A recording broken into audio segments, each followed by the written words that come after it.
Hi అండి. ఈరోజు మా ఊర్లో అయితే వర్షం పడ్డదండి. పొద్దునుంచి ఒకటే ఎండ, ఇంట్లో ఉబ్బరిస్తుంది. ఎంత కూలర్ గాలి అయినా సరిపోతలేదు. ఇంకా వర్షం పడే వరకు హాయిగా అనిపించింది అనమాట. వర్షం పడేసరికి బయట స్మెల్ అయితే మంచిగా వస్తుంది, మట్టి వాసన అయితే. వాతావరణం కూడా చల్లగా ఉంది. ఇలా వర్షం స్టార్ట్ అయిందో లేదో ఇంకా కరెంట్ అయితే తీసేశారండి. ఇంకా ఇంట్లో అయితే చాలా వేడిగా ఉందన్నమాట. ఇంకా బయటనే చల్లగా అనిపిస్తుంది, వర్షం పడ్డది కదా, అందుకే బయటనే చల్లగా ఉందండి.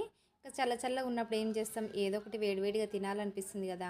పొద్దున ఇడ్లీ పిండి ఉండే అండి, ఆ ఇడ్లీ పిండి పునుగులు అయితే వేశాను. ఇందులోకి ఇంకా చట్నీ ఇట్లా ఏం చేయనండి, ఎప్పుడు పునుగులు చేసినా చట్నీ ఏం చేయనండి, ఇలా వెల్లుల్లి కారంతోనే తినేస్తామన్నమాట. చాలా బాగుంటుంది. సాసులు ఇట్లా ఏమీ ఉండవు, ఈ కారంతోనే చాలా టేస్టీగా ఉంటాయి. ఈ దోశల్లోనే కాదు, ఇలా పునుగుల్లో కూడా చాలా టేస్టీగా ఉంటాయండి. మరి మీ ఊర్లో కూడా వర్షం పడ్డదా? మీది ఏ ఊరు? తప్పకుండా కామెంట్ చేయండి. ఈ వీడియో మీకు నచ్చినట్లయితే ప్లీజ్ లైక్ చేసి నా ఛానల్ని సబ్స్క్రైబ్ చేసుకోండి ఫ్రెండ్స్.